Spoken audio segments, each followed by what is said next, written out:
Hello student, हम बच्चों अब जो टॉपिक समझने जा रहे हैं वो है biotechnology. Biotechnology principle and process. Biotechnology वाला जो पार्ट है ये बच्चों एग्जाम पॉइंट व्यू से बहुत बहुत इंपॉर्टेंट पार्ट है। हर साल इसी पार्ट से 6, 7, 8, 9 क्वेश्चन तक एग्जाम में आ जाते हैं। और खास बात यह कि ये पार्ट ज्यादा बड़ा नहीं है। जैसे हम मॉलिक्यूलर बेसिस ऑफ इनहेरिटेंस पढ़ते हैं, जेनेटिक्स में प्रिंसिपल ऑफ इनहेरिटेंस हम पढ़ते हैं, तो वो जो चैप्टर होते हैं काफी बड़े होते हैं। क्वेश्चन तो इतने ही आते हैं लेकिन वो काफी बड़े हैं। लेकिन बायोटेक वाला सेक्शन बहुत छोटा है, छोटा सेक्शन है, लेकिन इससे नंबर ऑफ क्वेश्चन बहुत आते हैं। 2020 के अंदर ही, इस साल ही बायोटेक से क्वेश्चन जब पूछे गए थे तो टोटल 9 क्वेश्चन यहां से आ गए थे। मतलब 9 क्वेश्चन केवल बायोटेक से आ गए थे। तो एग्जाम पॉइंट व्यू से ये बहुत इंपॉर्टेंट टॉपिक है और है भी बहुत आसान है। मतलब एक पूरी प्रोसेस होती है कि कैसे हम जीन निकालते हैं, कैसे इसको दूसरे ऑर्गेनिज्म में ट्रांसफर करते हैं, वो सारी बातें हम यहां पढ़ते हैं। काफी इंटरेस्टिंग भी है, पूरा एक्सपेरिमेंटल ये चलता है, तो समझने के हिसाब से भी बहुत अच्छा है, इंटरेस्टिंग टॉपिक है और एग्जाम पॉइंट व्यू से भी बहुत इंपॉर्टेंट है। तो इस टॉपिक में हमें कई सारी बातें ऐसी समझनी है जो आप लोगों को काफी इंटरेस्टिंग लगेगी। तो स्टार्ट करते हैं बायोटेक्नोलॉजी। बायोटेक्नोलॉजी नाम से समझ में आ रहा है, बायो के साथ टेक्नोलॉजी लगा दी गई है। तो बायो के साथ यहां पर हम कुछ टेक्नोलॉजी लगाएंगे, इसलिए बन गया ये बायोटेक्नोलॉजी। इसमें हम क्या करेंगे, मान लीजिए ह्यूमन से ही हमने क्या की, कोई जीन को बाहर निकालेंगे, किसी पर्टिकुलर जीन को हम बाहर निकालेंगे, उस जीन को उठा के दूसरे ऑर्गेनिज्म में ट्रांसफर करेंगे। जैसे इकोलाई में ट्रांसफर कर देंगे, यीस्ट में ट्रांसफर कर देंगे, किसी अदर ऑर्गेनिज्म में ह्यूमन की जीन उठा के हमने डाल दी। अब बच्चों वहां पर इकोलाई के अंदर जो प्रोडक्ट बनेगा वो ह्यूमन का प्रोडक्ट बनेगा। अच्छा, ह्यूमन का जो प्रोडक्ट इकोलाई में बना, अब वो प्रोडक्ट हमारे लिए फायदेमंद होगा। मतलब हमने जीन इकोलाई में डाली, इकोलाई ने कुछ प्रोडक्ट बनाया और वो प्रोडक्ट हमारे काम आ जाता है। ये बच्चों बायोटेक का सबसे बड़ा फायदा है कि इसमें हम सारा काम अपने फायदे के लिए करते हैं। जैसे मान लीजिए हमने क्या किया, किसी प्लांट के अंदर जीन को डाला। अच्छा, इससे प्लांट के अंदर प्रोडक्शन बढ़ा, फूड की क्वालिटी बढ़ी, तो इससे अल्टीमेटली फायदा ह्यूमन को ही होता है। तो बायोटेक में एक बात यह ध्यान रखी जाती है कि इससे अल्टीमेटली ह्यूमन को फायदा होना चाहिए, ह्यूमन को बेनिफिट इसमें ज्यादा होता है। तो ह्यूमन को ध्यान में रखते हुए ये टेक्नोलॉजी हम अप्लाई करते हैं। अच्छा, इसके अंदर यही काम करना है, जीन निकालना है, दूसरे ऑर्गेनिज्म में जीन डालना है और उसके अंदर कुछ ना कुछ प्रोडक्ट बनाना है। ये सारा काम हम बायोटेक के अंदर समझते हैं। बायोटेक के आपके एनसीईआरटी में 2 चैप्टर दिए हैं। पहला चैप्टर तो है प्रिंसिपल एंड प्रोसेस और इसी का दूसरा चैप्टर आता है बायोटेक के एप्लीकेशन। तो पहले हम प्रिंसिपल समझेंगे, प्रिंसिपल प्रोसेस वाला पार्ट, और आगे फिर हम इसके एप्लीकेशन वाले सेक्शन पे जाएंगे। क्लियर? तो पहले हम बायोटेक्नोलॉजी का प्रिंसिपल एंड प्रोसेस वाला पार्ट समझते हैं। क्लियर? बात आती है बायोटेक्नोलॉजी, ये टर्म किसने दी है?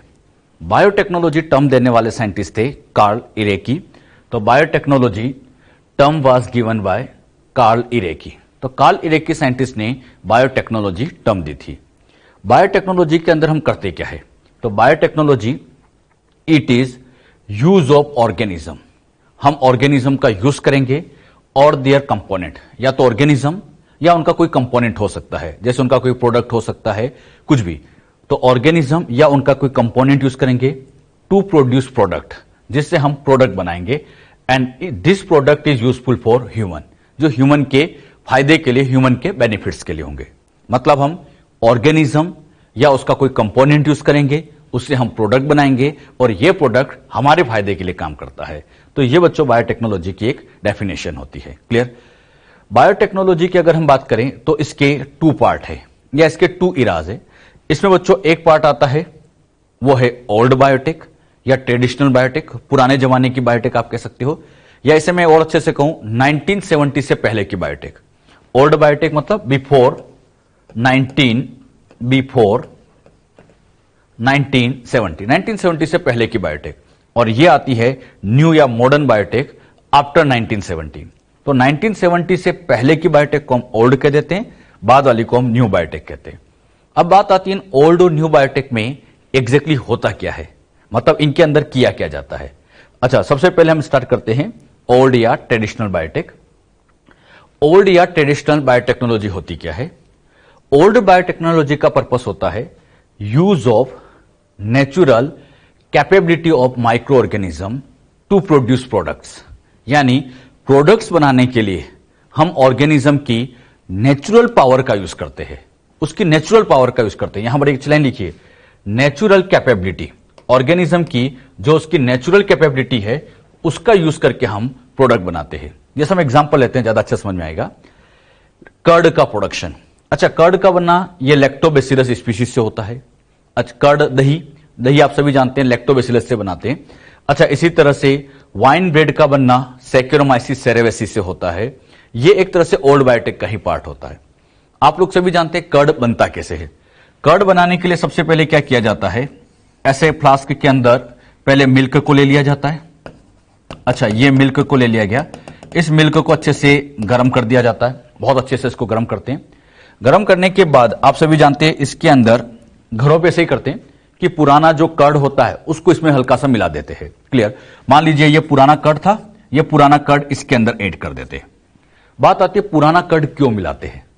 पुराना कर्ड इसलिए मिलाते हैं क्योंकि इस पुराने कर्ड के अंदर लैक्टोबैसिलस बैक्टीरिया होता है। पुराने कर्ड के अंदर कौन सा बैक्टीरिया होता है, लैक्टोबैसिलस। यानी एक तरह से लैक्टोबैसिलस, इसको मैं शॉर्ट में एल से लिख देता हूं, लैक्टोबैसिलस बैक्टीरिया को आपने यहां ट्रांसफर कर दिया, यहां इनोकुलेट कर दिया। यहां बच्चों ये जो लैक्टोबैसिलस बैक्टीरिया आया, अब ये लैक्टोबैसिलस यहां रिलीज करता है लैक्टिक एसिड, और उसी लैक्टिक एसिड की वजह से, लैक्टिक एसिड की वजह से ही मिल्क के प्रोटीन का कोएगुलेशन होता है। और थोड़े टाइम बाद आप देखते हो तो यहां पर धीरे धीरे एक ऐसा डेंस मटेरियल तैयार हो जाता है, और ये जो डेंस मटेरियल अब यहां बन गया, यही अब नाम दे दिया जाएगा कर्ड। मतलब मिल्क यहां कर्ड में चेंज हो गया। किसकी मदद से हो गया, लैक्टोबैसिलस। तो मुझे एक बात बताओ, लैक्टोबैसिलस ने लैक्टिक एसिड रिलीज किया और उसी ने यहां पर मिल्क को कर्ड में चेंज किया। तो ये जो कर्ड बनाना है, ये जो कर्ड बना है, ये लैक्टोबैसिलस की नेचुरल पावर है। मतलब लैक्टोबैसिलस के अंदर खुद में ये पावर है कि वो लैक्टिक एसिड रिलीज करता है, और उसी पावर की वजह से ये कर्ड बना पाया। मुझे एक बात बताओ, क्या यहां पर कर्ड बनाने के लिए क्या हमने इस बैक्टीरिया के अंदर क्या किसी जीन को ट्रांसफर किया? क्या हमने कोई कर्ड की जीन इसके अंदर डाली? क्या कर्ड की जीन कुछ होती नहीं, मतलब यहां हमने कोई जीन नहीं डाली। तो बताओ, बिना जीन डाले ये इसकी नेचुरल पावर से प्रोडक्ट बना है। किससे बना? Natural power. तो नेचुरल पावर थी, लैक्टोबैसिलस की नेचुरल पावर है कि वो खुद ही बना सकता है। तो खुद बना सकता है, तो इसी को हम यहां पर नाम दे सकते हैं ओल्ड या traditional biotech. Old traditional biotech में क्या होता है, नेचुरल पावर का यूज करके। जैसे कर्ड का बनना, यह नेचुरल होता है। घरों में जब कर्ड बनते होंगे तो क्या उसमें इंसुलिन की जीन डालते हो? नहीं, अरे वो तो अपने आप ही बन जाता है बेटे। भाई मिल्क गर्म किया, लैक्टोबैसिलस डाला, अपने आप बन गया। क्लियर। इसी तरह से वाइन और ब्रेड का बनना, यह भी सैक्रोमाइसिस सेरेवेसिस की नेचुरल पावर है।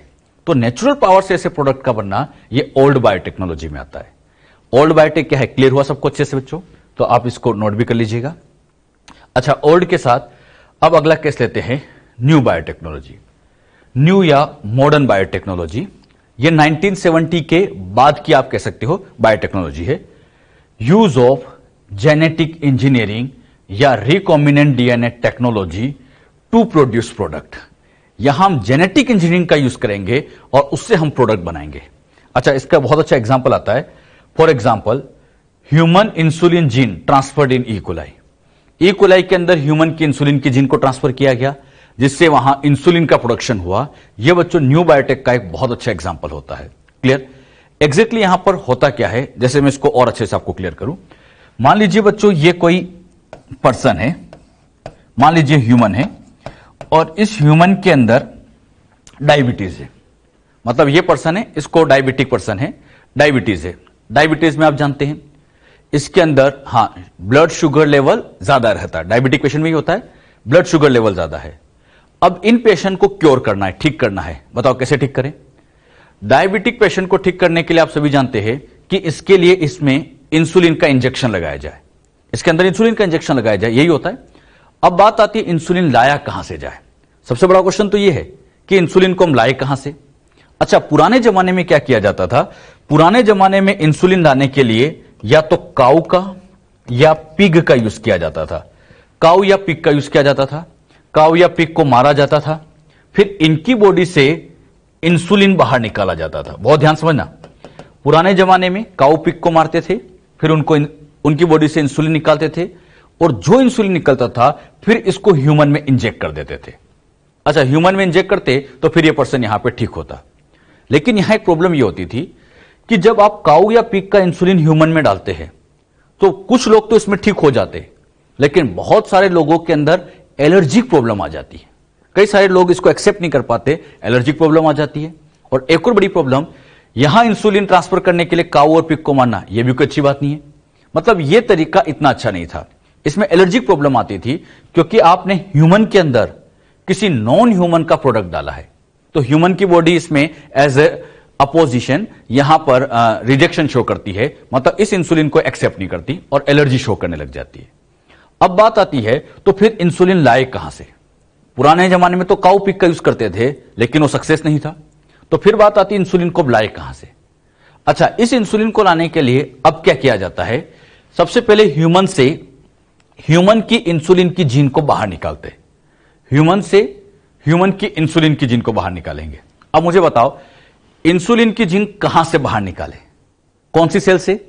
हां, आप किसी भी सेल से निकाल सकते हो, क्योंकि बॉडी की हर सेल में इंसुलिन की जीन है, और किसी भी पर्सन की ले सकते हो। अच्छा, क्योंकि सभी पर्सन के अंदर इंसुलिन की जीन एक जैसी है, तो आप किसी भी पर्सन की इंसुलिन की जीन ले सकते हो। जरूरी नहीं कि पेशेंट की ली जाए, किसी भी पर्सन की लो। अच्छा, इस इंसुलिन की जीन को उठा के अब ई कोलाई में डालो। बताओ, ह्यूमन की जीन कहां डाल दी गई? ई कोलाई के अंदर। जब ये ई कोलाई के अंदर डाल दी गई तो ई कोलाई ने यहां पर ह्यूमन के इंसुलिन का प्रोडक्शन किया। क्लियर? और ये जो ह्यूमन का इंसुलिन बना है, अच्छा, ये ह्यूमन इंसुलिन ही है क्योंकि जीन ह्यूमन की है। अरे, जीन तो ह्यूमन की है, तो इंसुलिन जो बनेगा ह्यूमन का ही बनेगा। और इस ह्यूमन इंसुलिन को उठा के अब यहां पेशेंट में ट्रांसफर करें। अच्छा, पेशेंट में ट्रांसफर करेंगे तो इस बार कोई रिजेक्शन नहीं आएगा, कोई एलर्जिक रिएक्शन नहीं आएगी, कोई एलर्जिक रिएक्शन नहीं आती। और एक सबसे बड़ा फायदा, ई कोलाई की सेल आप सभी जानते हैं 20 मिनट में डिवाइड होती है।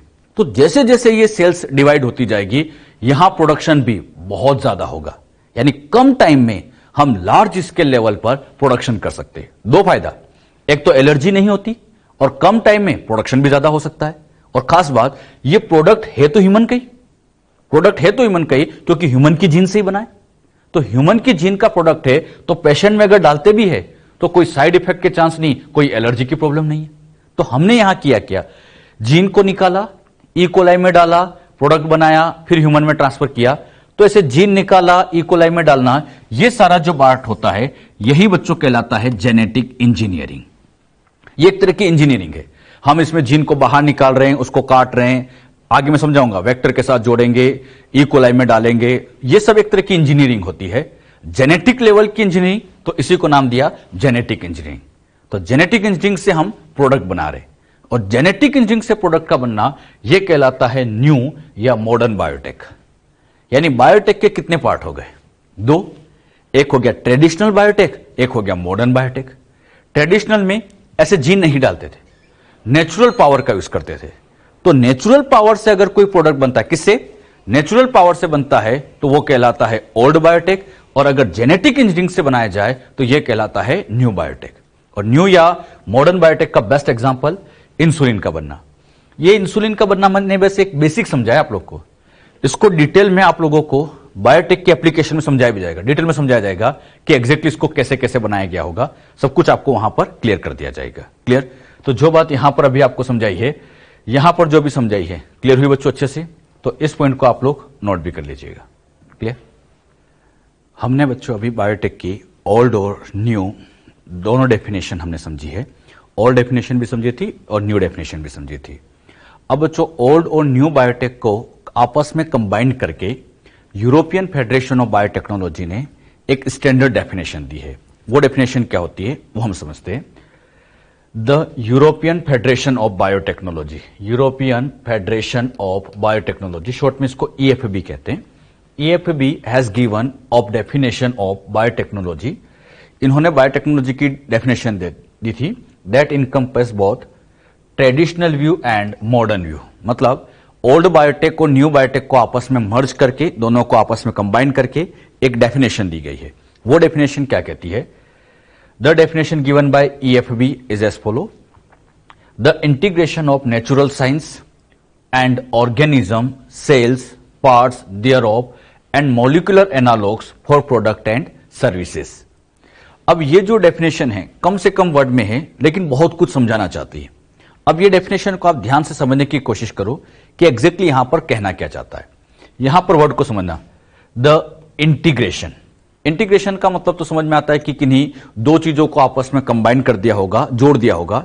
तो दो चीजों को कंबाइन करना यह क्या कहलाता है? इंटीग्रेशन। तो इंटीग्रेशन किया गया किसका? नेचुरल साइंस का। नेचुरल साइंस का किसके साथ? ऑर्गेनिज्म, सेल्स, सेल या उसका कोई पार्ट, या फिर कोई मॉलिक्यूलर एनालॉग्स। मॉलिक्यूलर एनालॉग्स मतलब डीएनए हो सकता है, आरएनए हो सकता है, ये मॉलिक्यूलर चीजें होती है, तो मॉलिक्यूलर एनालॉग्स। अच्छा, नेचुरल साइंस का इन चीजों के साथ इंटीग्रेशन किया गया। इंटीग्रेशन करने से बनाए गए प्रोडक्ट, और ये जो प्रोडक्ट होते हैं ये ह्यूमन की सर्विसेज के लिए काम में लिए जाते हैं। ह्यूमन सर्विसेज मतलब ह्यूमन के फायदे के लिए। तो ये डेफिनेशन एग्जैक्टली क्या कहती है? यहां पर इंटीग्रेशन किया गया दो चीजों का, नेचुरल साइंस का और ऑर्गेनिज्म का, या ऑर्गेनिज्म या उसका कोई सेल या उसका कोई पार्ट। तो नेचुरल साइंस का ऑर्गेनिज्म के साथ वहां पर इंटीग्रेशन किया गया, जोड़ा गया, और जोड़ने के बाद यहां पर बनाए गए प्रोडक्ट्स, और ये प्रोडक्ट ह्यूमन की सर्विसेज या ह्यूमन की हेल्प के लिए काम में लिए जाते हैं। इसको बच्चों आप ऐसे समझिए, आरएनए का बनना, प्रोटीन का बनना, ये सब होता है natural science. Integration of natural science मतलब ये अपने आप होता है, ये नेचर में होता है। सेल में डीएनए से आरएनए बन रहा है, प्रोटीन बन रहा है, ये अपने आप ही तो हो रहा है। क्या आपकी मर्जी से बन रहे हैं क्या? नहीं, सब अपने आप बन रहे हैं, नेचुरल बन रहे हैं। तो ये एक तरह की नेचुरल साइंस है। अब हुआ क्या? ह्यूमन की जीन को लिया गया। मान लीजिए हमने ह्यूमन की जीन लिया, कोई भी ऑर्गेनिज्म ले सकते हो, उस जीन को हमने ई कोलाई के साथ यहां इंटीग्रेट कर दिया। इंटीग्रेट मतलब जोड़ दिया, मतलब ह्यूमन की सेल का जीन लिया गया और उस जीन को उठा के हमने ई कोलाई के साथ इंटीग्रेट किया। इंटीग्रेट करने के बाद अब चली नेचुरल साइंस। अच्छा, ये इंटीग्रेशन हो गया। अब तो यहां नेचुरल साइंस मतलब अपने आप सारा काम होगा। क्या हुआ? यहां जीन से आरएनए बना, प्रोटीन बना, प्रोडक्ट बना। अब ये प्रोटीन एक तरह का प्रोडक्ट बना। अब ये जो प्रोडक्ट बना है, ये प्रोडक्ट हमारे फायदे के लिए काम आ रहा है, मतलब ह्यूमन की सर्विसेज में काम आ रहा है। तो यहां किया क्या गया? नेचुरल साइंस के साथ इन चीजों का इंटीग्रेशन किया गया। नेचुरल साइंस के साथ कुछ चीजों का इंटीग्रेशन किया गया जिससे प्रोडक्ट बने, और ये प्रोडक्ट ह्यूमन की सर्विसेज में काम आ रहे हैं। तो ये डेफिनेशन क्या कहना चाहती है, समझ में आई बच्चों अच्छे से? नेचुरल साइंस का किसी जीन का या किसी और चीज के साथ क्या किया गया? इंटीग्रेशन, प्रोडक्ट बनाए जो ह्यूमन की सर्विसेज में काम आते हैं। क्लियर? तो ये डेफिनेशन क्या कहना चाहती है? क्लियर बच्चों अच्छे से? यहां पर ये डेफिनेशन आप अच्छे से ध्यान रखें। बिल्कुल, ये पूछा जाएगा ये डेफिनेशन किसने दी है, तो क्या बताओगे? European federation of biotechnology. और इस डेफिनेशन को कैसे दिया गया? ओल्ड बायोटेक, न्यू बायोटेक के दोनों पॉइंट को मर्ज करके ये डेफिनेशन यहां पर गवर्न की गई, दी गई। जो बातें यहां समझाई, क्लियर बच्चों अच्छे से? अच्छा, अगला पॉइंट आता है फादर ऑफ जेनेटिक इंजीनियरिंग या फादर ऑफ बायोटेक्नोलॉजी, पोलबर्ग को कहा जाता है। पोलबर्ग ने किया क्या था? He transferred gene of SV40 virus into E coli by lambda bacteriophage. अच्छा, इन्होंने क्या किया? SV40 वायरस की जीन को इन्होंने ई कोलाई में ट्रांसफर किया by the help of lambda bacteriophage. Exactly इन्होंने क्या किया, ऐसे समझिएगा आप लोग। यहां पे बच्चों ये एक वायरस है, ये वायरस है। अच्छा, इस वायरस को मैंने यहां पे नाम दे दिया SV40 वायरस है। क्लियर? और ये बच्चों यहां पर ई कोलाई है।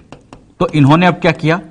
इस SV40 वायरस की जीन को लिया, इसकी किसी जीन को लिया और इसको उठा के ई कोलाई में ट्रांसफर किया, और यहां ट्रांसफर करने के लिए हेल्प ली गई थी लैम्बडा बैक्टीरियोफेज की। तो एग्जैक्टली यहां पर हो क्या रहा है? एक ऑर्गेनिज्म की जीन को दूसरे में ट्रांसफर किया जा रहा है लैम्बडा बैक्टीरियोफेज की हेल्प से। अब खुद सोचो, मैं आपको एक जीन दूं और मैं कहूं दूसरे ऑर्गेनिज्म में ट्रांसफर करो, बड़ा मुश्किल काम, इतना आसान नहीं होता है। लेकिन पोलबर्ग से पहले साइंटिस्ट थे जिन्होंने एक ऑर्गेनिज्म की जीन को उठा के दूसरे ऑर्गेनिज्म में ट्रांसफर किया था, और ट्रांसफर करने के लिए हेल्प किसकी ली थी? इन्होंने लैम्बडा बैक्टीरियोफेज की हेल्प ली थी। ये यहां एज अ वेक्टर का काम करता है। वेक्टर क्या होता है, ये इस चैप्टर के अंदर हम डिटेल में और आपको समझाएंगे। जो बात यहां भी समझाई, क्लियर हुई? तो Paul Berg father of biotechnology, Stanley Cohen and Herbert Boyer, इन साइंटिस्ट का नाम वेरी इंपॉर्टेंट, ये अच्छे से याद रखना है, कोहन एंड बॉयर। अच्छा, कोहन एंड बॉयर में ये बच्चों कोहन और ये बॉयर, एनसीईआरटी में इनका डायग्राम भी दिया है, तो ध्यान रखिए, इनका फोटो लगा रखा है। तो कोहन एंड बॉयर, इन दोनों ने सबसे पहला फर्स्ट रिकॉम्बिनेंट डीएनए इन्होंने प्रोड्यूस किया था। पहला जो रिकॉम्बिनेंट डीएनए बना था, रिकॉम्बिनेंट डीएनए का मतलब होता है दो डीएनए को जोड़कर, दो अलग अलग डीएनए को जोड़कर जो डीएनए बनता है उसको रिकॉम्बिनेंट डीएनए कहते हैं। पहला जो रिकॉम्बिनेंट डीएनए इन दोनों साइंटिस्ट ने मिलकर बनाया था। कैसे बनाया था? फर्स्ट रिकॉम्बिनेंट डीएनए इन्होंने प्रोड्यूस किया था बाय लिंकिंग का मतलब जोड़कर एंटीबायोटिक रेजिस्टेंट जीन को साल्मोनेला टाइफिमुरियम के प्लाज्मिड के साथ। एंटीबायोटिक रेजिस्टेंट जीन ली, साल्मोनेला टाइफिमुरियम का प्लाज्मिड लिया और दोनों को आपस में जोड़कर इन्होंने फर्स्ट रिकॉम्बिनेंट डीएनए को कंस्ट्रक्ट किया था। अच्छा, इन्होंने कैसे इसको फॉर्म किया होगा यह बात अब मैं आपको और अच्छे से क्लियर करूंगा। एक डायग्राम से मैं आपको इनको समझाऊंगा, लेकिन पहले आप लोग इसको ये नोट जरूर कर लीजिएगा बेटे। क्लियर?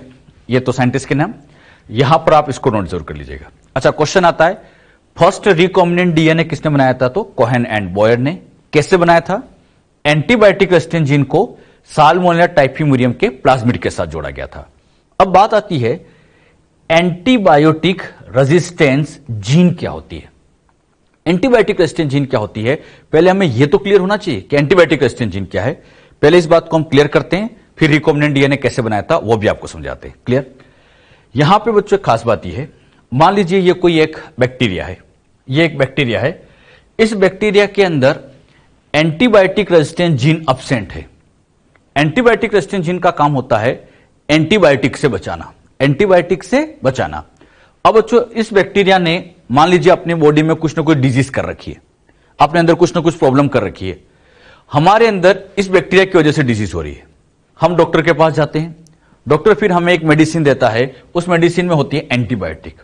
हम क्या करते हैं? एंटीबायोटिक को खाते हैं और यही एंटीबायोटिक जाके इस बैक्टीरिया को मार देता है। तो बताओ, एंटीबायोटिक का काम बैक्टीरिया को मारना होता है। पहले ये सब क्लियर रखना अच्छे से। इस टॉपिक में ये बातें बहुत जगह यूज की जाएगी। तो एंटीबायोटिक का काम क्या है? बैक्टीरिया को मारना, माइक्रो ऑर्गेनिज्म को मारना, ऐसे बैक्टीरिया को मार देना, यह एंटीबायोटिक का काम है।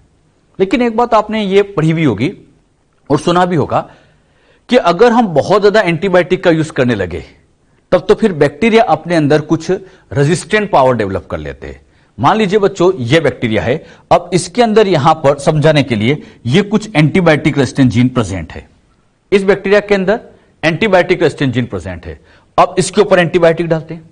अगर अब इसके ऊपर एंटीबायोटिक डालेंगे तो ये एंटीबायोटिक इसका कुछ नहीं कर सकती, ये एंटीबायोटिक इसका कुछ नहीं कर पाएगी। क्यों? क्योंकि इसके अंदर रेजिस्टेंट जीन थी।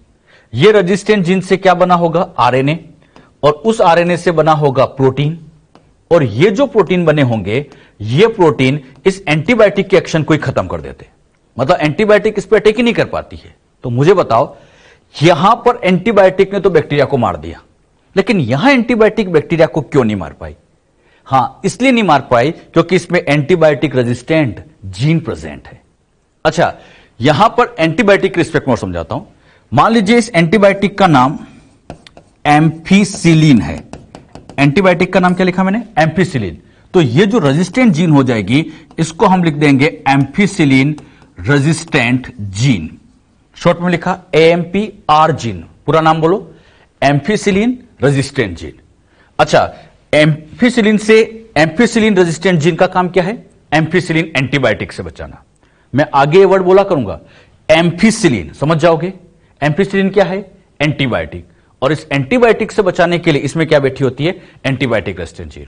अब सोच के बताना, क्या इसके पास एम्फीसिलिन रेजिस्टेंट जीन है?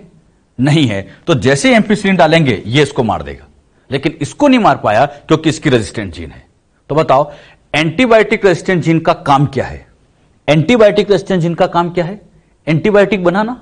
नहीं, एंटीबायोटिक से बैक्टीरिया को बचाना। अरे इस एंटीबायोटिक से इस बैक्टीरिया को बचाना, इसको यहां पर वर्क नहीं करने देना। अरे बात समझ में? ये जो एंटीबायोटिक रेजिस्टेंट जीन समझाई, क्लियर हुई सबको अच्छे से? अब हम वही कोहन एंड बॉयर का एक्सपेरिमेंट आपको समझाते हैं। ये नोट नहीं करना है, ये बस समझाने के लिए एक छोटा सा पॉइंट था। कोहन एंड बॉयर ने कैसे अपना एक्सपेरिमेंट किया था वो बात मैं आपको अब क्लियर करता हूं। सबसे पहले उन्होंने क्या किया, मान लीजिए ये यहां पर कोई नॉर्मल इकोलाई सेल है। नॉर्मल इकोलाई, नॉर्मली इकोलाई में एंटीबायोटिक रेजिस्टेंट जीन अब्सेंट होती है। नॉर्मल इकोलाई में एंटीबायोटिक रेजिस्टेंट जीन क्या थी? अब्सेंट थी। अच्छा, इसके ऊपर एंटीबायोटिक डाले तो ये मर जाएगा। अरे मर जाएगा क्योंकि रेजिस्टेंट जीन नहीं है, लिखा ना, अब्सेंट है। तो यहां जीन अब्सेंट है तो जैसे एंटीबायोटिक डालेंगे ये मर जाएगा। लेकिन कोहन एंड बॉयर चाहते थे कि कैसे भी करके इसके अंदर रेजिस्टेंट जीन डाली जाए। अब उन्होंने क्या किया, सबसे पहले बच्चों एक ऐसा बैक्टीरिया लिया। इस बैक्टीरिया के अंदर आप जानते हो एक तो मेन डीएनए होता है, जानते हो, और मेन डीएनए के अलावा एक छोटा सा पार्ट और होता है।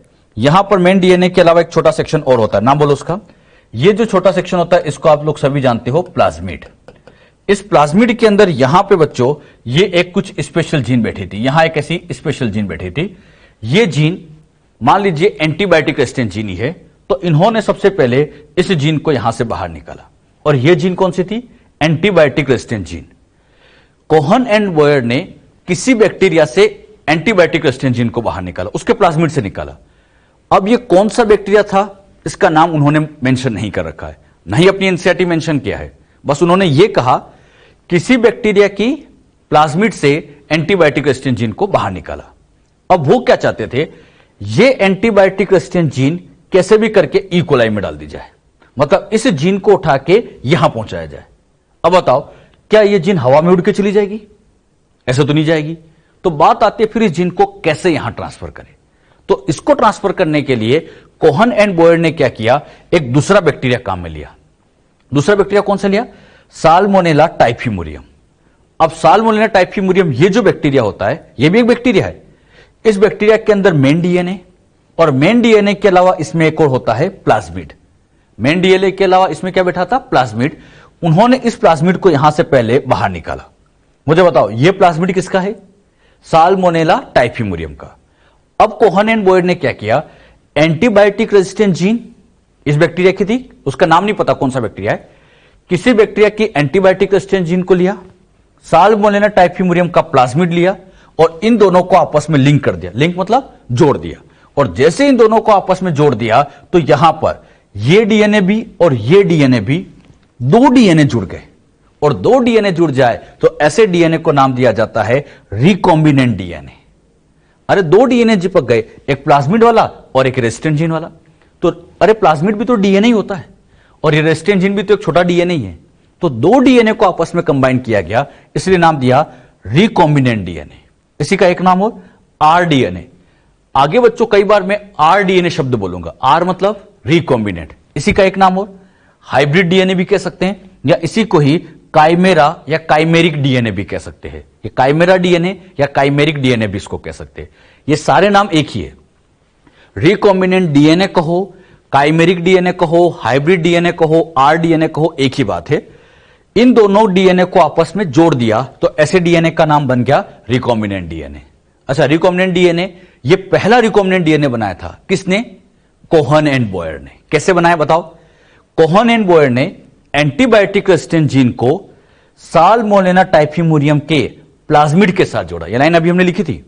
तो एंटीबायोटिक रेजिस्टेंट जीन को साल्मोनेला टाइफीमुरियम के प्लाज्मिड के साथ जोड़ दिया। क्लियर। अब बच्चों ये जो रिकॉम्बिनेंट डीएनए यहां तैयार हुआ, अब उन्होंने इस रिकॉम्बिनेंट डीएनए को लेके फिर फाइनली पहुंचाया ई कोलाई के अंदर। अच्छा, ई कोलाई के अंदर इन्होंने इसको ट्रांसफर किया, मतलब इसको उठा के इसके अंदर ट्रांसफर किया। और जैसे इसके अंदर ट्रांसफर किया, आप देखिएगा ये वाला यहां पहुंच चुका है। और जैसे यहां पहुंचा, क्या इसमें एंटीबायोटिक रेजिस्टेंट जीन आ चुकी है? अरे ये वाली जीन एंटीबायोटिक रेजिस्टेंट जीन ही तो है। अब बताओ, पहले एंटीबायोटिक डालते थे तो ये मर जाता था, लेकिन अब इसके पास रेजिस्टेंट जीन आ गई तो कितनी भी एंटीबायोटिक डालो अब ये नहीं मरेगा। अच्छा, इसके ऊपर एंटीबायोटिक डालो अब ये नहीं मरेगा क्योंकि रेजिस्टेंट जीन आ गई। तो यहां पर नई जीन आ गई, इसके अंदर क्या आ गई, नई जीन। और नई जीन आ गई तो मैं कह सकता हूं इसका जीनोटाइप यहां पर हमने चेंज कर दिया। हमने यहां पर आर्टिफिशियली नई जीन डाल दी तो इसका जीनोटाइप चेंज हुआ, और जीनोटाइप चेंज हुआ तो फिनोटाइप भी चेंज होगा। फिनोटाइप क्यों चेंज होगा बच्चों? क्योंकि पहले एंटीबायोटिक मार रहा था, अब एंटीबायोटिक इसको कुछ नहीं कर पा रहा है क्योंकि रेजिस्टेंट जीन आ गई, तो इसका जीनोटाइप चेंज हो गया।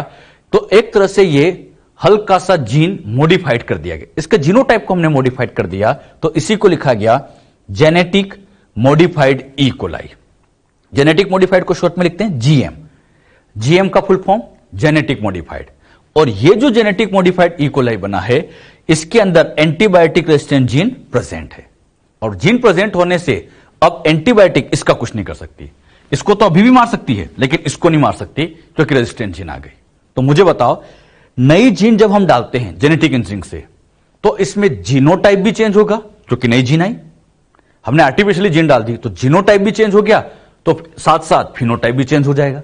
तो यहां इस ऑर्गेनिज्म का जीनोटाइप फिनोटाइप चेंज हो जाता है, और जीनोटाइप चेंज हुआ इसे लिखा गया जेनेटिक मॉडिफाइड। अरे बात समझ में आई? अच्छा, यहां पर एग्जैक्टली क्या किया गया, कुछ समझ में आया बच्चों? एंटीबायोटिक रेजिस्टेंट जीन को लिया, साल्मोनेला टाइफिमुरियम के प्लाज्मिड के साथ जोड़ा, रिकॉम्बिनेंट डीएनए बनाया, और इसको उठा के इन्होंने होस्ट के अंदर पहुंचाया। और यहां पर यह बच्चों एक तरह से होस्ट ही है, और यह होस्ट कोई और नहीं ई कोलाई की सेल है, जिसके अंदर जीन डालते हैं उसको क्या कहा जाता है? होस्ट। अब बताओ, हमने बच्चों इस जीन को पहुंचाने के लिए एक तरह से इस डीएनए की भी हेल्प ली, यानी इस प्लाज्मिड की हेल्प ली। तो जीन को ट्रांसफर करने के लिए, जीन को होस्ट में ट्रांसफर करने के लिए जो दूसरा डीएनए काम आता है, इसको वेक्टर कहा जाता है। मतलब यही प्लाज्मिड क्या नाम बन गया? वेक्टर।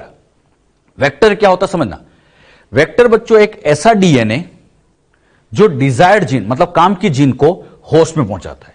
तो डिजायर्ड जीन को होस्ट में पहुंचाने के लिए जो डीएनए काम में लिया गया उसका वेक्टर कहा जाता है। क्लियर? और यह वेक्टर एक तरह का प्लाज्मिड ही है।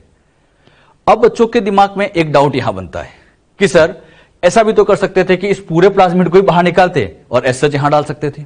बिल्कुल, यह भी किया जा सकता था, लेकिन कोहन एंड बॉयर ने कैसे ये एक्सपेंड किया था, ये बच्चों मैंने आपको बताया। उन्होंने एग्जैक्टली क्या किया था, चाहते तो ऐसा भी हो सकता था कि इस प्लाज्मिड को निकालते और डायरेक्ट पहुंचा सकते थे, अरे प्लाज्मिड यहां एज ए वेक्टर काम में लेते हैं। लेकिन यहां पर इस वाले प्लाज्मिड को लेने का एक फायदा यह होता है कि ई कोलाई की सेल और साल्मोनेला टाइफिमुरियम की सेल काफी मिलती जुलती होती है, और मिलती जुलती सेल होने से फायदा यह होता है कि ये जो प्लाज्मिड है यहां पर आसानी से रेप्लिकेट भी कर सकता है, मतलब अपनी कॉपी भी बना सकता है। ये एक से यहां पर आसानी से दो भी हो सकता है, रेप्लिकेट कर सकता है। तो इन्होंने साल्मोनेला टाइफिमुरियम का प्लाज्मिड ही क्यों लिया था, उसका रीजन यही होता है कि यहां पर इसका प्लाज्मिड ई कोलाई की सेल में आसानी से रेप्लिकेट कर जाता है। इसीलिए कोहन एंड बॉयर ने साल्मोनेला टाइफिमुरियम के प्लाज्मिड का यूज किया था, क्योंकि इनकी सेल काफी सेम होती है, मिलती जुलती है। जो एक्सपेरिमेंट मैंने अभी आपको समझाया, आपके एनसीईआरटी में पूरे आधे पेज का एक वहां पर पैराग्राफ लिखा है। जब आप उस पैराग्राफ को ऐसे डायरेक्टली पढ़ते हैं तो आपको समझ भी नहीं आता कि वो कहना क्या चाहता है। तो आप क्या करना बच्चों, उस डायग्राम को समझ, उस पैराग्राफ को पढ़ते समय ये डायग्राम सामने रखना। डायग्राम सामने रख के उस पैराग्राफ को पढ़ोगे, आपको बहुत आसान लगेगा, और ऐसे पढ़ते रहोगे तो थोड़ी देर में नींद आ जाएगी। तो आप इन डायग्राम का यूज करते हुए बायोटेक को समझने की कोशिश करें बेटे। क्लियर? अभी तो जस्ट स्टार्ट है, आगे हम इसमें कई तरह के और डायग्राम भी बनाएंगे।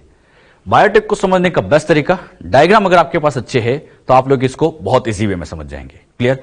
जो मैंने अभी आपको समझाया एक बार मैं आपसे फिर पूछता हूं। पहला recombinant DNA Cohen and Boyer ने बनाया। कैसे बनाया? एंटीबायोटिक रेजिस्टेंट जीन को साल्मोनेला टाइफिमुरियम के प्लाज्मिड के साथ जोड़ा। क्लियर? और ये पूछा जाएगा उन्होंने जो रिकॉम्बिनेंट डीएनए बनाया था ये ह्यूमन में ट्रांसफर किया? अरे नहीं, ह्यूमन में नहीं।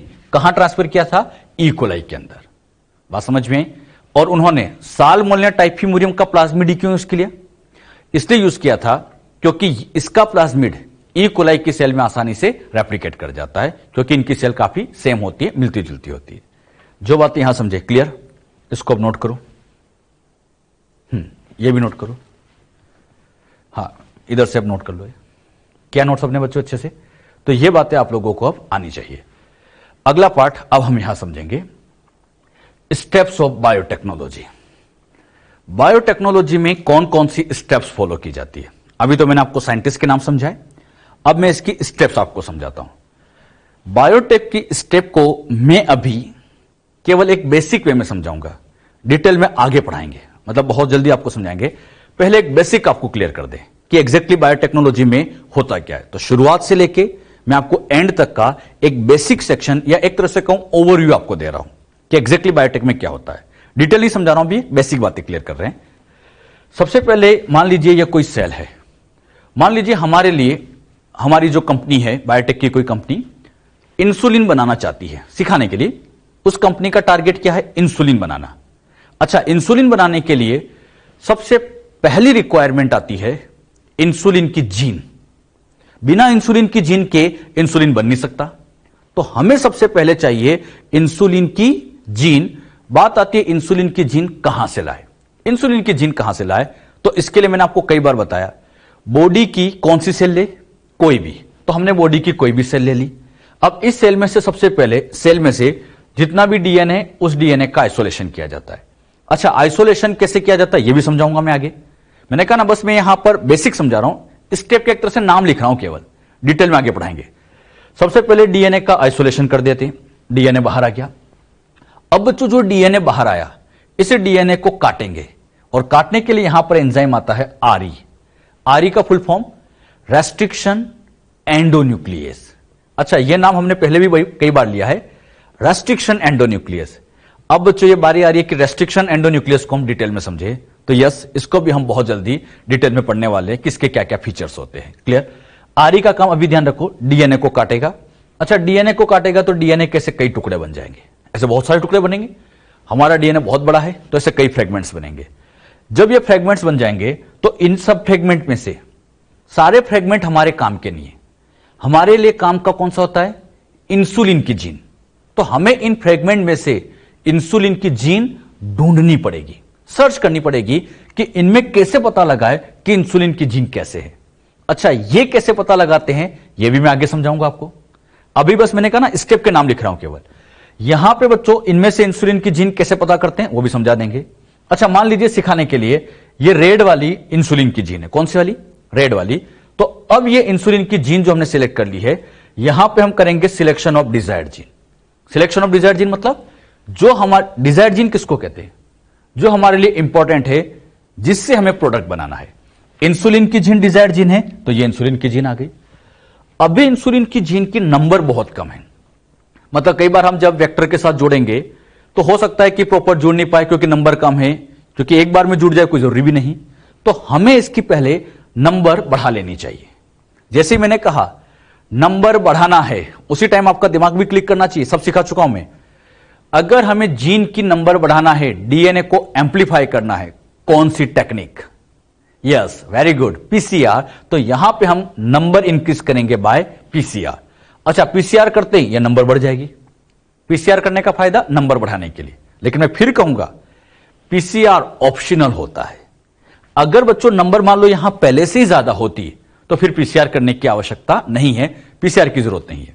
पीसीआर हमेशा ऑप्शनल रखा जाता है। क्लियर? अभी क्या बताया? डीएनए को बाहर निकाला, आरई से काटा, डिजायर्ड जीन को सिलेक्ट करेंगे, फिर उसकी नंबर को बढ़ा देंगे। अच्छा, ये सब कैसे होगा डिटेल में सब पढ़ाया जाएगा, अभी बेसिक सिखा रहा हूं मैं। अच्छा, अब ये जो डिजायर्ड जीन है, ये डिजायर्ड जीन है, ये जीन सेल के बाहर काम नहीं करेगी, ये सब सेल के बाहर है। तो हमें इसको सेल के अंदर ट्रांसफर करना पड़ेगा, होस्ट सेल में पहुंचाना पड़ेगा। मैं जीन को उठा के यहां बाहर रख दूं, जीन को उठा के से बाहर रख दूं, क्या काम करेगी? नहीं, उसको तो सेल मिलनी चाहिए, सेल में तो काम करेगी। तो इसको पहले होस्ट सेल में ट्रांसफर करना पड़ेगा। बात आती कैसे ट्रांसफर करें? तो होस्ट सेल में ट्रांसफर करने के लिए हमें यहां पर रिक्वायरमेंट होती है एक स्पेशल डीएनए की, जिसका नाम होता है वेक्टर। यह वेक्टर बच्चों मोस्ट ऑफ केस में आप जानते हैं प्लाज्मिड है, लेकिन प्लाज्मिड के अलावा भी और भी बहुत सारे होते हैं। कौन कौन से होते हैं, वेक्टर में क्या फीचर होने चाहिए, सब आगे सिखाया जाएगा। मैं कह रहा हूं ना बेसिक सिखा रहा हूं। हां, हमें ऐसे वेक्टर की जरूरत पड़ती है। और वेक्टर की ध्यान रखना, एक कॉपी नहीं लेते, वेक्टर की कई कॉपी लेते। सिखाने के लिए दो, लेकिन ये दो नहीं, ये बहुत सारे लिए जाते। अच्छा, ये जितने भी वेक्टर होते हैं, इन सारे वेक्टर को ऐसे बच्चों जैसे टेस्ट ट्यूब में भर लिया गया। सिखाने के लिए वेक्टर को कहां भर लिया गया? टेस्ट ट्यूब में। अब इन वेक्टर को कट करने के लिए इसके अंदर भी यहां पर एक एंजाइम डाल देंगे, आरई। फुल फॉर्म बोलो। अरे वेक्टर भी एक डीएनए ही तो है बेटे। वेक्टर को काटना है तो क्या डाल दिया? आरई। तो यहां पे अगली स्टेप यही आती है, कट बाय आरई। अच्छा, आरई से कट लगाएंगे तो इसमें इस तरह की कटिंग हो जाती है। यह एक पर्टिकुलर आरई लेंगे, आरई कौन सा लेंगे सब आपको सिखाऊंगा आगे।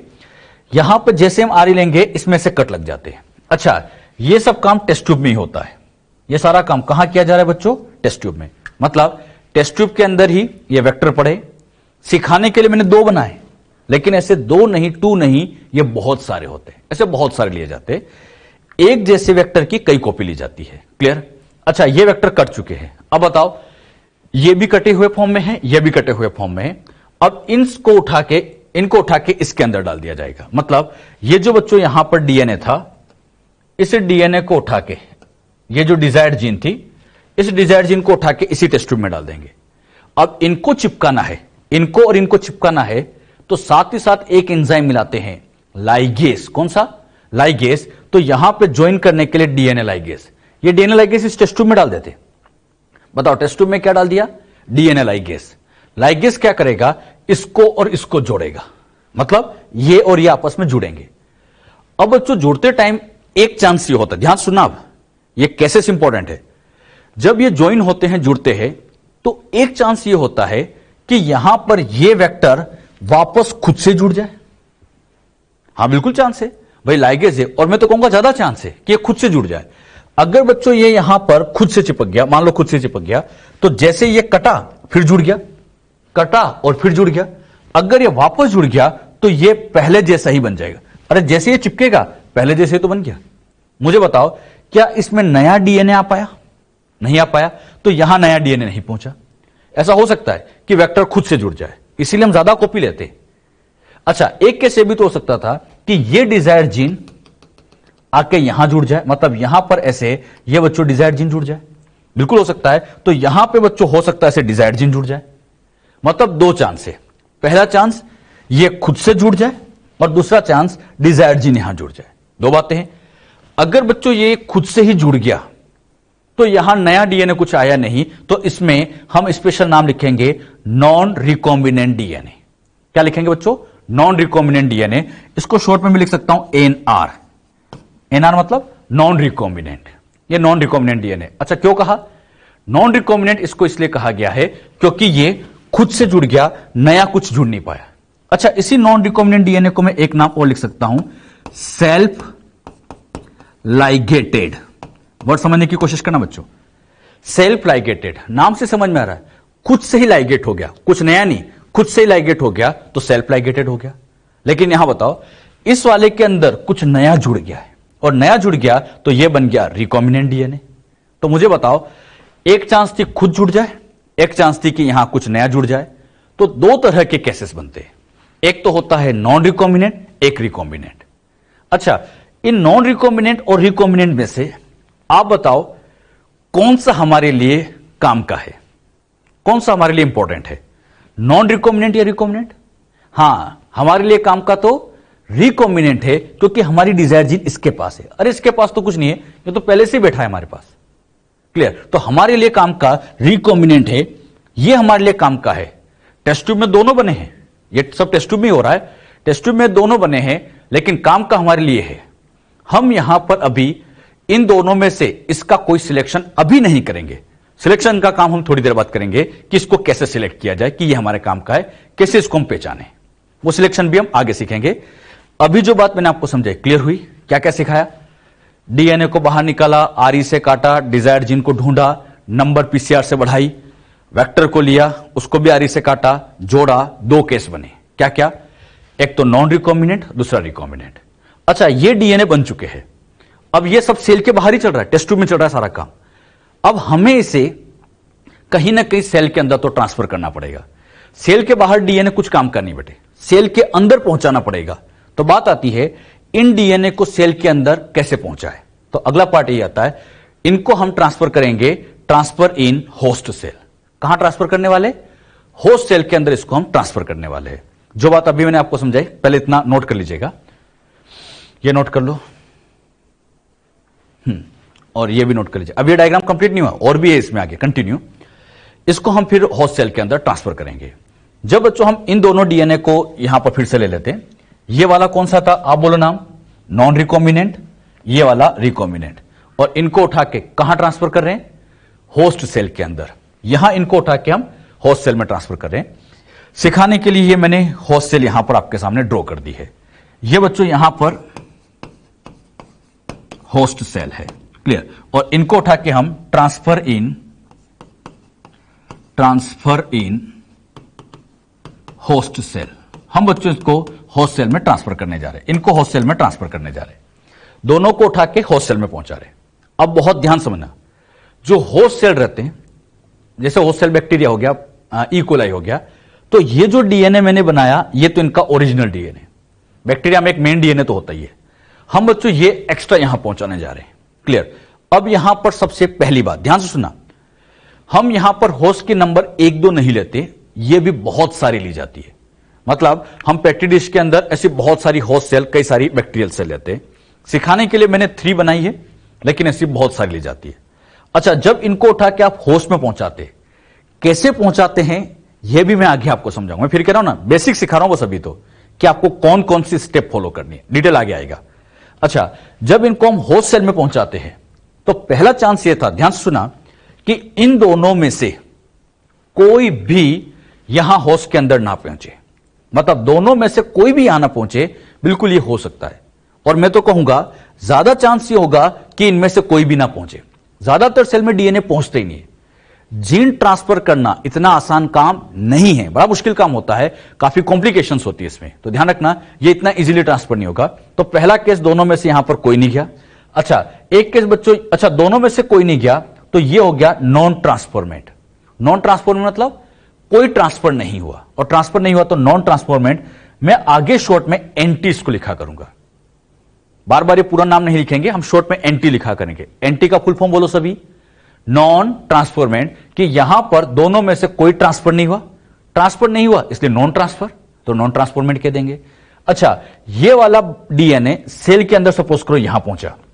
अच्छा, ये पहुंचा तो मुझे बताओ ट्रांसफर तो हुआ है, कुछ ना कुछ ट्रांसफर तो हुआ है, लेकिन यहां ट्रांसफर किसका हुआ है? नॉन रिकॉम्बिनेंट का। तो इसको मैं लिख सकता हूं ट्रांसफॉर्मेंट।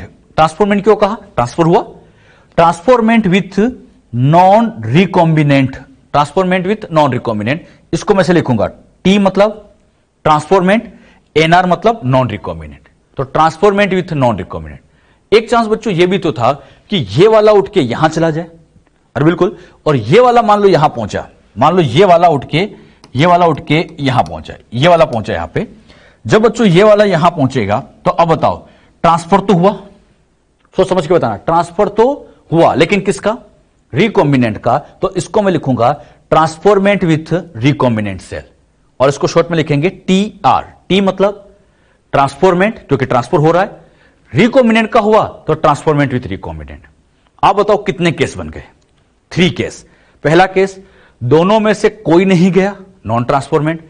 ये गया ट्रांसफॉर्मेंट विथ नॉन रिकॉम्बिनेंट, ये गया ट्रांसफॉर्मेंट विथ रिकॉम्बिनेंट। अच्छा, बच्चों के दिमाग में एक डाउट आता है कि सर मान लीजिए ये दोनों ही चले जाते, ये भी चला जाता और ये भी चला जाता, दोनों ही उठ के यहां चले जाते।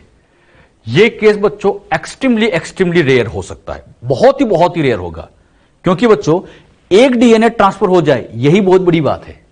अरे एक पहुंच जाए यही बहुत बड़ी बात है, दोनों जाना ये तो बहुत मुश्किल काम होता है।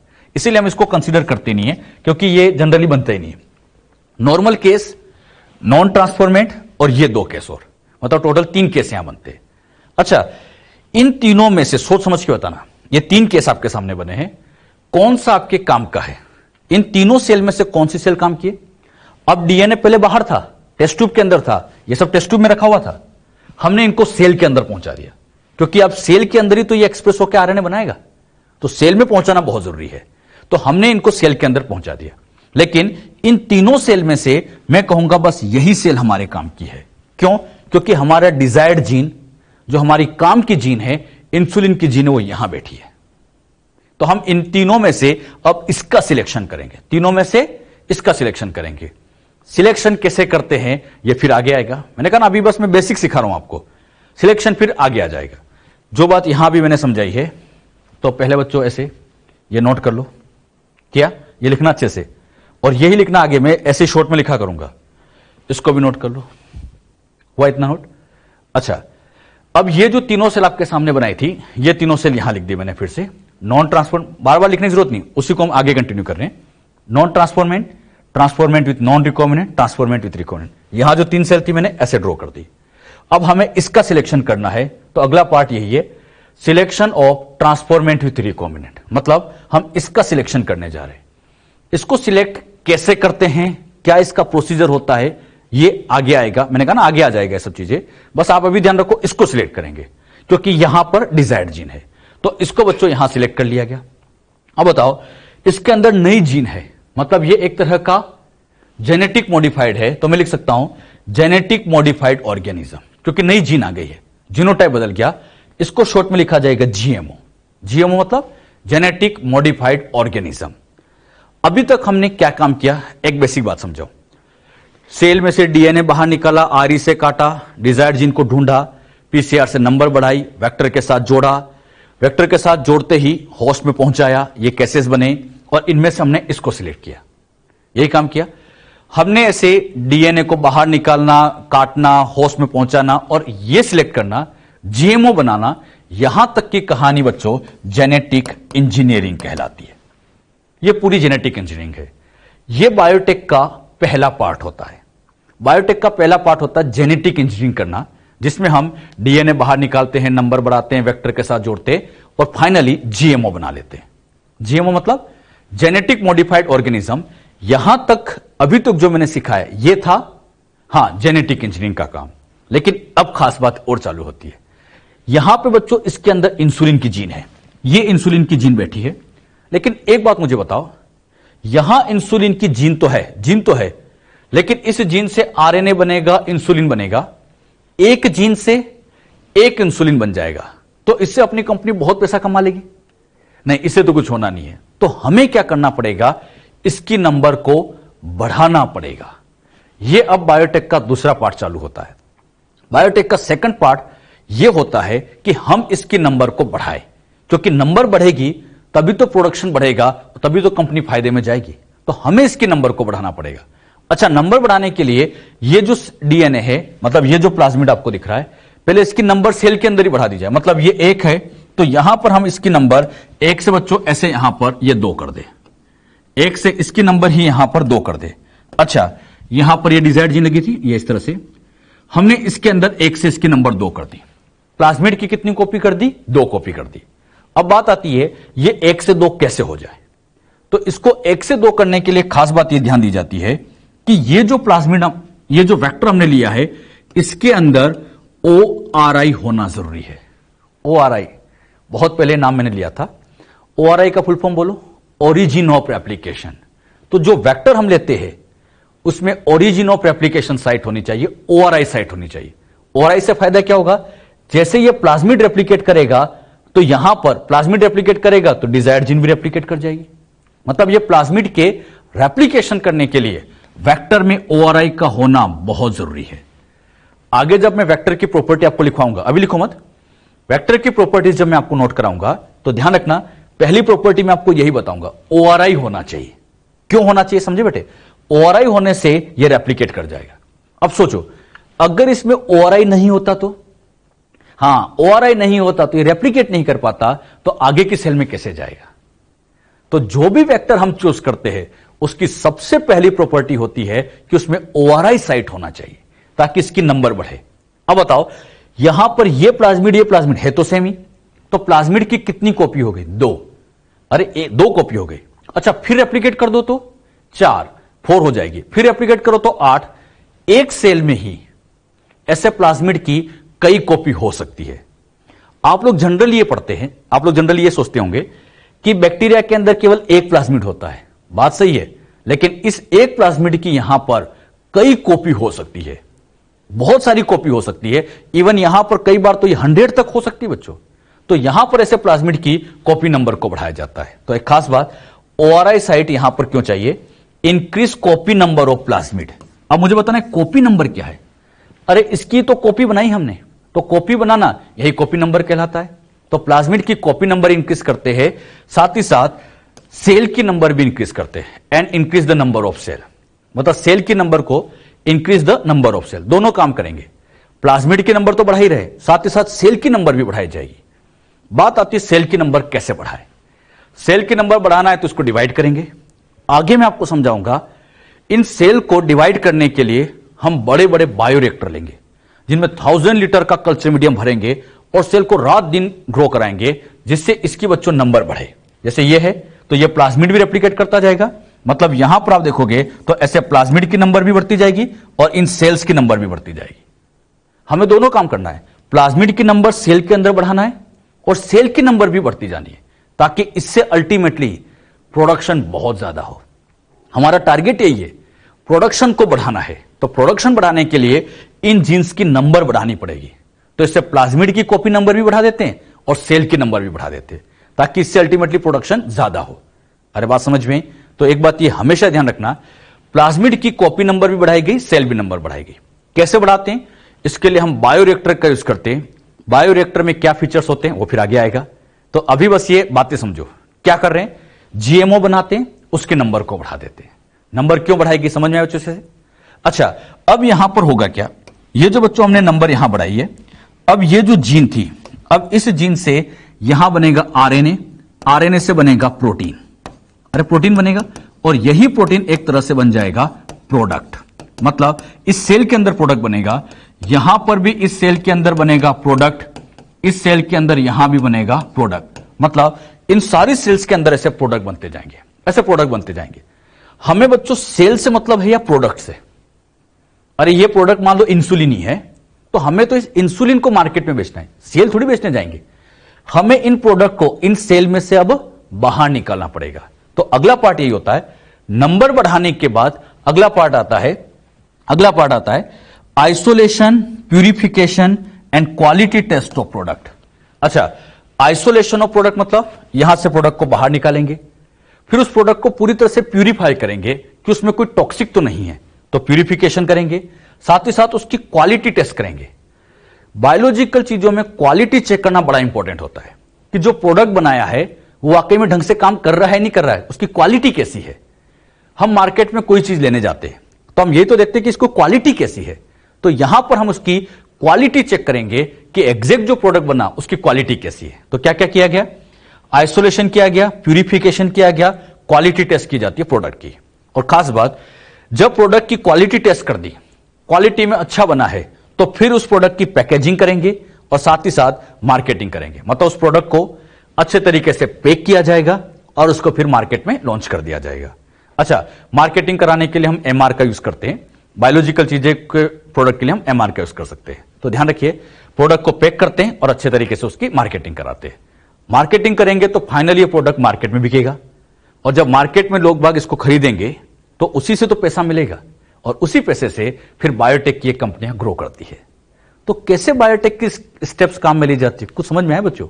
एक बेसिक से मैंने आपको शुरू करके यहां तक की बातें एक बेसिक वे में आपको समझा दी। क्या सिखाया? सेल में से डीएनए निकाला, डिजायर्ड जीन को ढूंढा, वेक्टर के साथ जोड़ा, होस्ट में पहुंचाया, जीएमओ बनाया। जीएमओ बनाने तक का काम तो था जेनेटिक इंजीनियरिंग, लेकिन एक बड़ा काम और होता है प्रोडक्शन। अरे केवल जीएमओ बनाने से काम नहीं चलेगा, प्रोडक्शन भी तो बढ़ाना पड़ेगा। तो हमें सेल्स की नंबर बढ़ानी पड़ती है, सेल के अंदर इन प्लाज्मिड की कॉपी बढ़ानी पड़ती है। आगे मैं कभी ऐसे बोलूं, कॉपी नंबर ऑफ प्लाज्मिड मतलब एक ही सेल के अंदर उस प्लाज्मिड की कॉपी कर देना, उसकी नंबर बढ़ा देना, यह कॉपी नंबर कहलाता है। अच्छा, ये प्रोडक्ट बनेगा, फिर उस प्रोडक्ट को आइसोलेट करते हैं, प्यूरिफाई करते हैं, क्वालिटी टेस्ट करते हैं, पैकेजिंग करते हैं, मार्केटिंग करते हैं, ये इसके बाद का पार्ट होता है। तो जेनेटिक बायोटेक के अंदर दो पार्ट हो गए, एक पार्ट जेनेटिक इंजीनियरिंग का और दूसरा पार्ट प्रोडक्ट को लार्ज लेवल पे ग्रो कराने का। बात समझ में? तो ये बच्चों इसके बायोटेक के दो बेसिक सेक्शन या दो बेसिक प्रिंसिपल्स होते हैं। अच्छा, जेनेटिक मॉडिफाइड ऑर्गेनिज्म बनाने का काम केवल एक बार होता है। अच्छा, ये जितनी भी सेल्स बनती है ना, जैसे इसको रेप्लिकेट करते हैं, तो इनमें से कुछ सेल्स को क्या करेंगे, जैसे ये सेल है तो इस सेल्स को हम स्टोर करके रख लेंगे, मतलब ऐसे टेस्ट ट्यूब में बहुत अच्छे से इसको स्टेराइल कंडीशन में स्टोर कर लेंगे, बाकी से तो प्रोडक्शन कराते जाएंगे। अच्छा, इसको स्टोर क्यों करेंगे? स्टोर करने से फायदा यह है कि मान लीजिए फ्यूचर में फिर से मैं प्रोडक्ट बनाना है तो डायरेक्ट ये सेल लो, फिर इसकी नंबर बढ़ा दो। अरे बात समझ में? यानी बायोटेक के अंदर जीएमओ बनाने का काम केवल एक बार होता है। एक बार स्टैंडर्ड जीएमओ बन गया तब तो फिर उसको स्टोर करके रख लिया जाता है, फिर बस उसकी नंबर बढ़ाने के लिए उसको रेप्लिकेट सेल को डिवाइड करते जाते हैं। तो ध्यान रखना, जीएमओ केवल एक बार बनाते हैं और उसके बाद यह काम तो बार बार चलता ही रहता है। तो बायोटेक के कितने पार्ट हो गए बच्चों? दो। जो बात मैंने आपको समझाई ये तो हमने लिख लिया था, नोट कर लिया था। अब वो जो सेल हमने ऐसे यहां 3 बनाई थी, उसे में आगे चाहे तो लिख सकते हो, सिलेक्शन ऑफ टीआर, फिर ये बनाओ, फिर ये बनाओ और इस तरह से इसको बना लो। तो बायोटेक का बेसिक व्यू मैंने आपको समझाया है। अब हम बायोटेक के प्रिंसिपल की बात करें। ये नोट कर लिया बच्चों अच्छे से सबने? बायोटेक में प्रिंसिपल्स ऑफ बायोटेक्नोलॉजी। बायोटेक के अगर प्रिंसिपल की बात करें तो इसमें यह बच्चों हमने जेनेटिक मॉडिफाइड ऑर्गेनिज्म बनाया था, पहला काम अपना यही होता है। तो फर्स्ट इसका प्रिंसिपल आता है जेनेटिक इंजीनियरिंग। अच्छा, जेनेटिक इंजीनियरिंग क्यों करते हैं? To produce GMO. जीएमओ बनाने का काम करते जेनेटिक मॉडिफाइड ऑर्गेनिज्म। अच्छा, this technique alter the chemistry of genetic material, मतलब हमने क्या किया, नई जीन डाल दी तो इस जेनेटिक मटेरियल का जीनोटाइप बदल गया, यानी उसकी केमिस्ट्री हल्की सी बदल गई।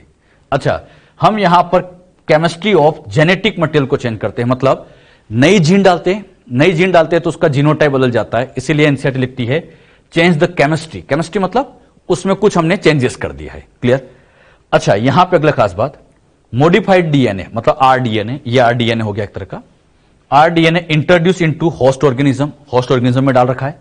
अच्छा, दस change the phenotype of the host organism, इससे इसका जीनोटाइप भी चेंज हो जाता है और इसका फिनोटाइप होता है। तो हम जीएमओ बनाते हैं, इसको हम होस्ट पे पहुंचा देते हैं, और होस्ट जीएमओ बनाते हैं जिसके अंदर नई जीन आ चुकी होती है, जीनोटाइप फिनोटाइप उसका चेंज हो जाता है। पहला पार्ट तो था जेनेटिक इंजीनियरिंग का। दूसरा पार्ट था growth of GMO at large scale level. अब इसको हाई लेवल पे ग्रो किया जाए। क्लियर? तो यहां पर maintenance of GMO in sterile condition. Sterile मतलब इस तरह से इसको मेंटेन करना है कि कोई दूसरे ऑर्गेनिज्म इसको किल ना कर दे, क्योंकि अगर ये किल हो गया तो सारा आगे के जो स्टार्टिंग की प्रोसेस थी फिर से रिपीट करनी पड़ेगी। तो इसको स्टेराइल कंडीशन, स्टेराइल मतलब माइक्रोब्स कंटामिनेशन फ्री इन्वायरमेंट में इसको ग्रो करना है। अच्छा, and grow it at large scale level, बहुत हाई लेवल पे ग्रो करेंगे। क्यों? For the manufacturing of biological या बायोटेक्नोलॉजिकल प्रोडक्ट, लाइक एंटीबायोटिक का प्रोडक्शन कर सकते हैं, वैक्सीन बना सकते हैं, एंजाइम्स बना सकते हैं इनके प्रोडक्शन के लिए। तो हम क्या करेंगे, जीएमओ को लार्ज स्केल पे ग्रो कराएंगे ताकि ऐसे बायोटेक के प्रोडक्ट बनाए जा सके। दो पार्ट हो गए, पहला जेनेटिक इंजीनियरिंग और दूसरा लार्ज स्केल प्रोडक्शन।